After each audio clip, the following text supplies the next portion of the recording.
Mental health. 1 in 4 of us suffer or will suffer with a mental health condition at some point in our lives. The most common disorders today is anxiety, depression, suicide, and personality disorders are rising. There is a lot of stigma attached to people who have a mental health condition. Many people are labelled as crazy, lazy, weird, and psycho. The fact is, all of our minds are wired differently. Some of us have had a rough past. Often people who suffer have been through abuse, sexual assaults, lost a loved one, divorce, or have a disorder due to genetics. Hi, I'm Clarissa. Hi, I'm Mikey. I have bipolar, anxiety and PTSD. Anxiety, suicidal tendencies, thoughts, pain, worthlessness. I get flashbacks at night. I don't get them in the day. Some people with the diagnosis get them in the day. I get them. I get bad dreams at night. I get quite anxious, so I can't really go out alone much or in busy places. My bipolar, I can get really high.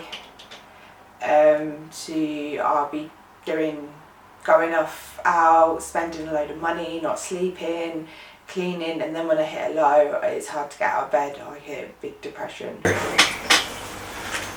Just thinking that everybody else is better than you, thinking you're worthless, wanting to hurting myself.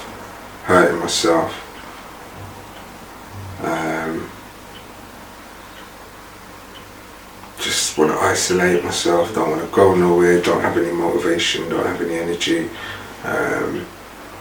Maybe even look into substances to make me feel better. Not maybe, yeah, I have done. What are your symptoms? Not being able to speak, shaking, not being able to focus, concentrate, sweating, not being able to sleep, not being able to eat, snapping, shouting, being aggressive, being erratic, and not caring for much. Your professional beliefs. I was a victim of a sexual attack 3 years ago. That's how my PTSD came, and my bipolar's from family. I believe my mum's got bipolar. Brothers, when I was 8 years old, my brother, he was 26, he was playing football in a local park, got pushed into a goalpost, and he had some belly pain. Then my mum told him to go to the doctors because he was always bent over, and I remember him being bent over in pain all the time. So he went doctors, the doctor sent him straight up to the hospital, L&D.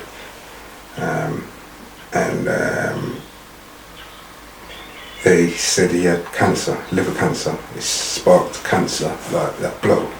But this was in the 80s. And the cancer, the chemotherapy they gave him, back then they didn't know what chemotherapy to give what cancer.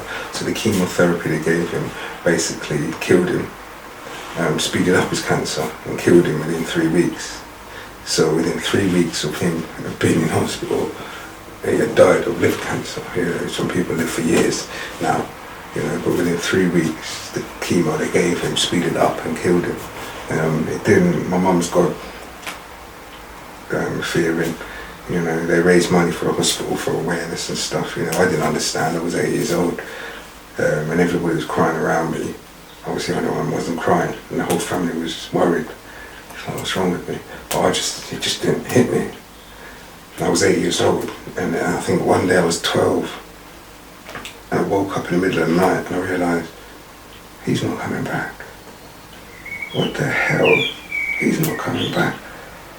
And then I got out of bed, I was going to go downstairs to talk to my parents. I didn't know what about, I just realised, it got me 4 years later. Like, but then I couldn't walk down the stairs, like, because everybody else is like, not over it, but I'm just like, what the hell? I just remember sitting at the top of the stairs, boiling. 4 years later, but yet when everyone else went through it, I'm just like, what the hell? Like, type of thing, just didn't get it. Yeah. And then, as I say, I had 3 brothers. At the age of, on my 22nd birthday, which is the 22nd of July, my little brother, he was 19 years old. He had a heart attack and died.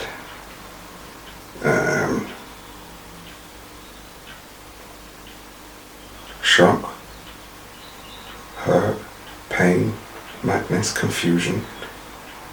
And then 5 months later, my other brother was 24, 2 years older. You know, he killed himself because of the pain. And like, it was Christmas Eve. It was like my baby mum's, my girlfriend at the time, family saw him. We was all going out, and he was like, "Are you not coming?" And he was like, nah. And he went down to his car and he basically gassed himself. Christmas Eve, but then Christmas Day, you know, the streets are dead. We're all with the family, and we're thinking, where is he? This is the first Christmas after our little brother died, and everyone's angry at him. And it wasn't until the next day, Boxing Day, that my girlfriend, my kid's mum, little brother, thought he was sleeping in the car, opened the car, and he dropped out and basically killed himself. But he was there in my flat where I live, in the car park, there for 3 days. Christmas Eve night he done it, there Christmas Day all day, nobody noticed him. And then Boxing Day he was found. And if I'm honest, when I found out, I was trying to better my life.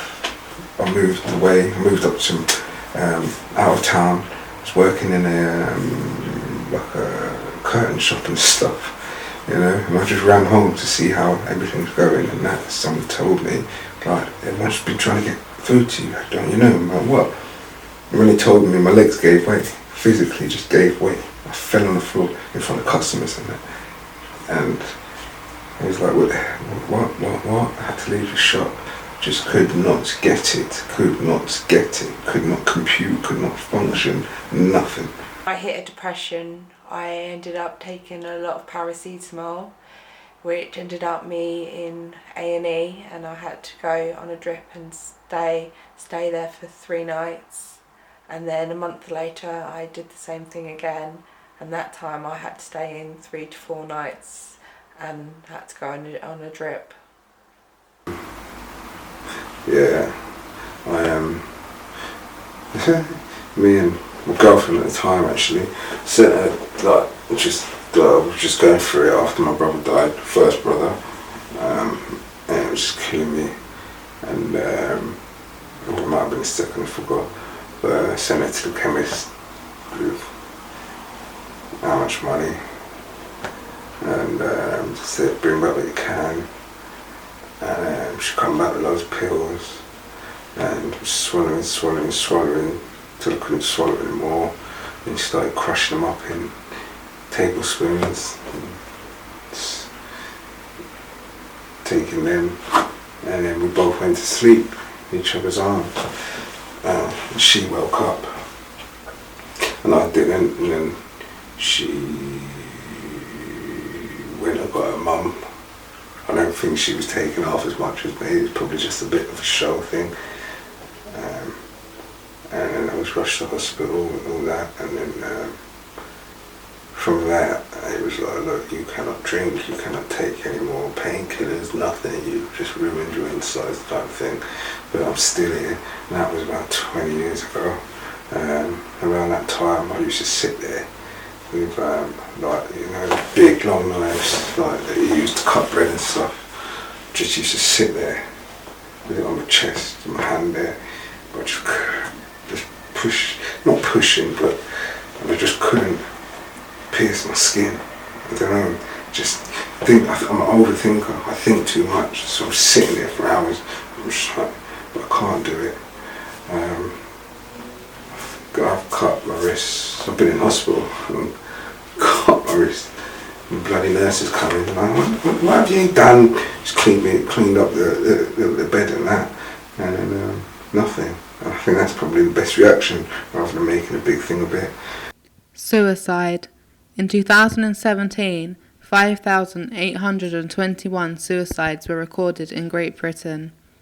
25% of these were females, 75% were males. 1 in 4 of respondents have considered taking their own life. 88% said there needs to be more support for those that suffer mental illnesses. 55% of respondents have experienced mental health issues in their lives. Have you lost your job due to your illness, or have you not been given a certain job or been sacked due to your mental health? Yes, well, I was working before my attack happened, and after it I became really unwell. I had to go on sick leave, and then they wouldn't have me back after that. It's anxiety, can't get there, but I've never said it's because I've got problems. It's just you just lie in it or just don't turn up. Just can't handle the pressure. 29% of people have taken time off due to mental health issues and stress. Among these respondents, 60% did not tell their employer that the reason for their absence was mental health. 82% said there is a stigma around mental health at work in the industry. Friends disowned you for having a mental health condition? I lost my brother when I became ill about 3 years ago. He just disowned me and haven't spoken to him since. Do people react differently since knowing that you have a mental health condition? Yeah, I have people calling me crazy. They all judge me. A lot of my neighbours have turned on me. I've lost some of my friends due to my mental health. Friends, you don't notice as much because friends come and go regardless. And you only really have a few true friends anyway. They're there for you, and that you're there for. But family, yeah. A year ago, I was admitted to the Campbell Centre in Milton Keynes, and while I was in there, my dad was caring for my animals, and my neighbours trespassed my garden, let all my rabbits out. They stole 2 of my rabbits, and they kept coming into my garden. They were going around telling all the neighbours that I was crazy, and they were calling the council, the police on me, and I nearly got evicted because of what they did to me. The parents also stopped the children playing with my daughter, and I had a child come to me telling me that all the neighbours were saying that I was crazy and that they mustn't come near me or my house. It makes me really sad that the neighbours would turn the children on us, that I'd be judged like that and classed as crazy when they don't understand what I went through at that time and what I was going through. And one of the neighbours I told about my attack, and she told me I was lying, and that was really awful to me because I went through a lot at that time after it happened. Really hurtful that people wouldn't believe me. 42% of people with a mental illness face stigma and discrimination at least once a month. 58% of sufferers say the stigma and discrimination is as damaging or harder to deal with than the illness itself. 63% of adults know someone with a mental health problem. How do you wish people reacted? A lot nicer. They'd have been more understanding about my mental health, understanding about my attack, that they'd have believed me, been more supportive, not judged me, not turned on me, not done all the things they had done to me, not called authorities in. One of them called social services on me, and it was all based on lies, and I had to be questioned by them. Having the police come round all the time, having the council getting involved, and then threatening to evict me. It all should never have happened. I'm now more stable. I'm on medication properly. My psychologist managed to help me relieve some of my symptoms, and I found their work very useful. I'm now studying maths and English at college. I've passed my exams, and in September I'm going to do an access course because I want to be a mental health support worker or a mental health nurse. I want to help others that are going through what I've been through. You never know what someone is going through. Be kind, always. Together we can break the stigma.